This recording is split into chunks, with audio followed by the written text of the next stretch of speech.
Hello friends, कैसे हो आप लोग? बढ़िया है। चलो, तो लास्ट क्लास में हमने cost of capital chapter start किया था और हमने उसका जो इंट्रोडक्शन पार्ट था वो कंप्लीट कर लिया था।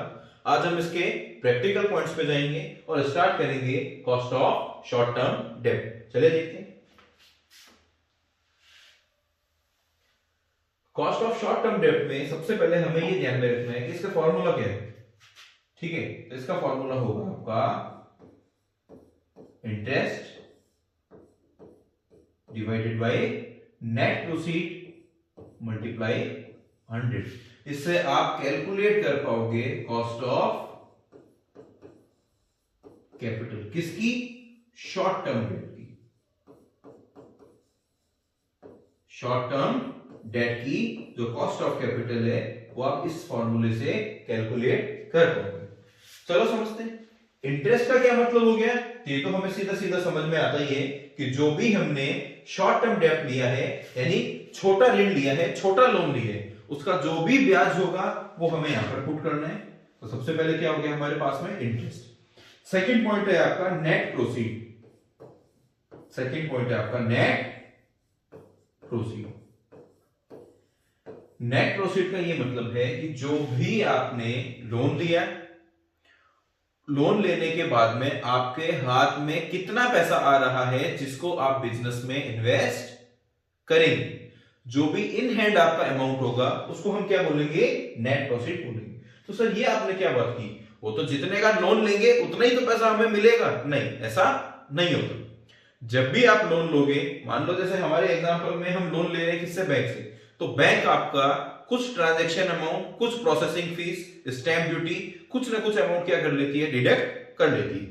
तो हमें जो फेस वैल्यू होगी उसे कंसीडर नहीं करना, यानी जो लोन अमाउंट होगा उसे हमें कंसीडर नहीं करना। हमें किसे कंसीडर करना है? नेट प्रोसीड्स, जिसका क्या मतलब है कि इन हैंड में हमारे पास में कितना पैसा आया जो हम बिजनेस में इन्वेस्ट कर सकते हैं। चलो एक एग्जांपल मैंने यहां पर लिख रखा है जिससे हम और अच्छे से क्लियर समझ पाएंगे। तो इसमें लिखा हुआ है if a company takes a loan of ₹50,000। मान लो एक कंपनी ने 50,000 रुपए का लोन लिया। किस रेट से लिया? 8% की रेट से उसने लोन लिया, यानी ब्याज कितना हो गया उसका? 8%। किसका 8%? फेस वैल्यू का, 50,000 का। चलो ठीक है, कितने टाइम के लिए? 1 ईयर के लिए। अब कंपनी ने, अब बैंक ने क्या किया? उस पे 250 रुपए अपना एक्सपेंसेस कट कर, डिडक्ट कर लिए। बैंक ने 250 रुपए 250 क्या कर लिया? उस पे अपना अमाउंट डिडक्ट कर लिया। तो हमें इन हैंड में कितना पैसा मिला? देखो, तो हम ये बोलेंगे कि जो फेस वैल्यू थी वो कितनी थी आपकी? 50,000। लेकिन फेस वैल्यू में से कुछ खर्चे हमारे डिडक्ट हो गए। इन सभी तरह के जो खर्चे डिडक्ट होते हैं इनको हमें एक नाम दे दिया। क्या नाम दे दिया? Flotation cost. इनको हमने क्या नाम दे दिया? Flotation cost. तो इस एग्जांपल में हमारी फ्लोटेशन कॉस्ट कितनी है? इस एग्जांपल में हमारी फ्लोटेशन कॉस्ट हो गई 250। तो मैंने बोला 50,000 का तो फेस वैल्यू था, लोन अमाउंट था, लेकिन उसमें से फ्लोटेशन कॉस्ट आपकी जो एक्सपेंसेस थे वो कितने डिडक्ट हो गए? 250। तो हमारे अकाउंट में पैसा कितना आया? वो आया हमारे पास में 49,750। तो अब आप जो नेट प्रोसीड है, इन हैंड आपके पास में जो अमाउंट आया जो आप अपने बिजनेस में इन्वेस्ट कर सकते हैं उसी को हम बोलते हैं नेट प्रोसीड। वो कितना आ गया आपका? 49,750। अगर इस एग्जांपल को हम हमारे फॉर्मूला में पुट करेंगे तो हमारा जो कॉस्ट ऑफ कैपिटल है शॉर्ट टर्म डेट का वो कैसे कैलकुलेट होगा? इंटरेस्ट। इंटरेस्ट तो सीधा आ जाएगा कैसे? 50,000 का 8% यानी 4,000 डिवाइडेड बाय नेट प्रोसीड्स कितनी है? तो अभी हमने कैलकुलेट की 49,750। लोन चाहे हमने 50,000 का लिया होगा, लेकिन हमें इन हैंड में हमारे पास में कितना पैसा मिला जिसको हम इन्वेस्ट कर सकते हैं। यहां पर एक और चीज हमें ध्यान रखनी है, जब भी आप इंटरेस्ट की और डिविडेंड की कैलकुलेशन करोगे वो करोगे on face value, on loan amount. तो यहां पर हमें चाहे 49,750 मिला हो, लेकिन असली में जो लोन अमाउंट था या जो आपकी फेस वैल्यू थी वो कितनी थी? वो 50,000 थी। तो इंटरेस्ट जो आप कैलकुलेट करोगे वो हमेशा हमेशा किस पे करोगे? फेस वैल्यू पे। लेकिन डिवाइड में हमेशा हमारे पास में क्या आएगा? डिवाइड में हमेशा और हमेशा हमारे पास में आएगा नेट प्रोसीड। इसलिए हमने यहां पर लिया 49,750 मल्टीप्लाई 100।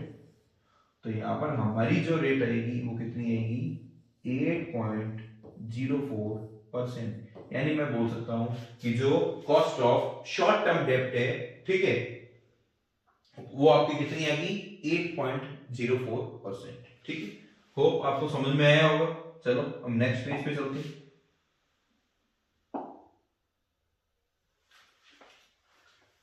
मैं और क्वेश्चन देख लेता हूं। ये एक और क्वेश्चन है हमारे पास में, जिसको मैं क्रॉप कर लेता हूं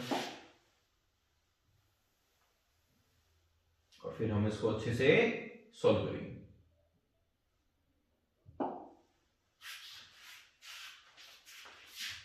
ठीक है, चलो हम समझते हैं क्या लैंग्वेज है क्वेश्चन की, आपको दिख रहा होगा। ठीक है, चलो स्टार्ट करते हैं। सबसे पहले हम देखते हैं श्री सिंथेटिक लिमिटेड बोरो रुपीज 2 लाख। तो सबसे पहले हमने देखा कि इसने अमाउंट कितना बोरो किया 2 लाख। तो सबसे पहले मैं बोलूंगा हमारी जो फेस वैल्यू है, ठीक है, सॉल्यूशन, इसकी जो फेस वैल्यू है वो कितनी है 2 lakh. From is back for 3 month at an interest on 15%। उसके बाद हम देखेंगे कि हमारा जो इंटरेस्ट है वो कितना हो गया आपका 15%। और अगर मैं बोलूं कि जो इंटरेस्ट है उसका जो अमाउंट है वो कितना हो गया, तो अभी मैंने आपको बताया था जब भी आप इंटरेस्ट डिविडेंड वगैरह कैलकुलेट करते हो वो किस पे करते हो ऑन फेस वैल्यू। तो आपका इंटरेस्ट कितना हो गया 2 लाख का 15%, ये आ जाएगा आपका 30,000। ठीक है, और देखते हैं साथ में इसने बोल दी कि आपकी जो कॉर्पोरेट रेट है वो कितनी है 63%। तो मैंने बोल दिया टैक्स एलिमेंट कितना हो गया आपका 63%। The company is required by the bank to maintain 10% of the loan as minimum balance in the account। Company ने एक रिक्वायरमेंट बैंक ने एक रिक्वायरमेंट डाल दी क्या कि कम से कम आपके अकाउंट में 10% पैसा तो रहना ही रहना चाहिए। भाई आप एक बात बताइए, टोटल हमने जो लोन लिया है वो कितने का लिया है 2 लाख का, और 2 लाख का जो 10% है वो बैंक में रहना ही रहना चाहिए, कितना हो गया 20,000। तो 2 लाख में से 20,000 तो जो बैंक में ही रहेगा, तो मैं उसको तो मेरे बिजनेस में इन्वेस्ट कर ही नहीं सकता ना। मैं अपने अपने बिजनेस में कितना इन्वेस्ट कर सकता हूं, मैं अपने बिजनेस में इन्वेस्ट कर सकता हूं 1,80,000। तो पहले ही मैंने आपको बताया था नेट प्रोसीड्स क्या होता है।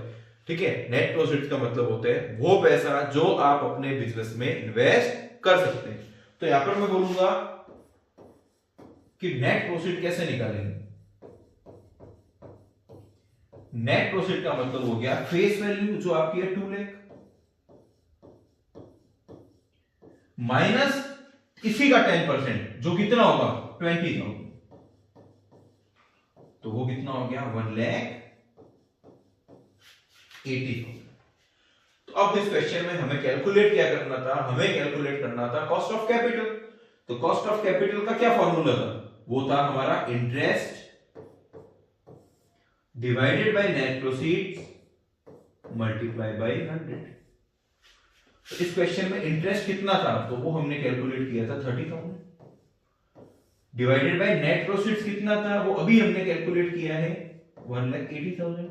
क्या होता है नेट प्रोसीड, वो पैसा जो हम बिजनेस में इन्वेस्ट कर सकते हैं, उसमें से सारे एक्सपेंसेस वगैरह हमें डिडक्ट करने होते हैं, जिनको हम क्या बोलते हैं फ्लोटेशन कॉस्ट, मल्टीप्लाई बाय 100।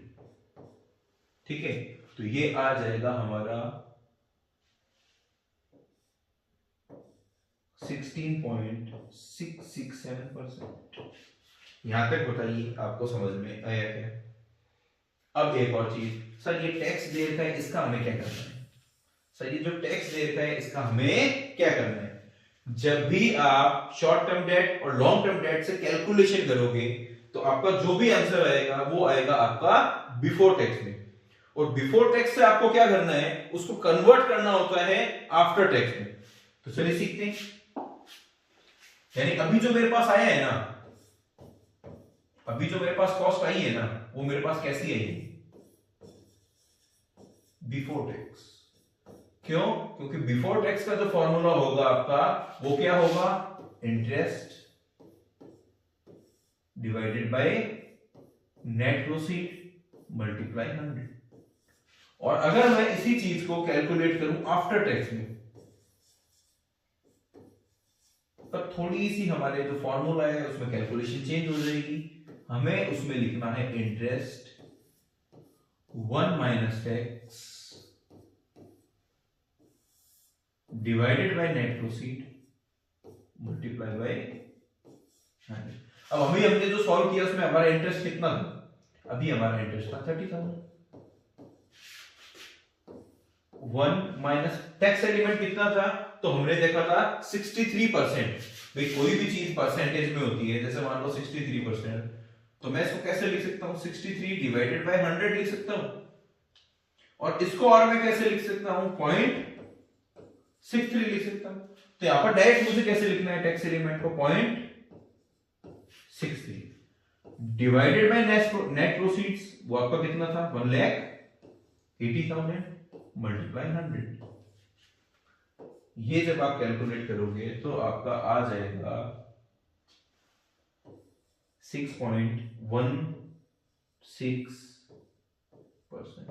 ये आपका आंसर हो गया। तो बताइए क्या आपको cost of short term debt समझ में आया?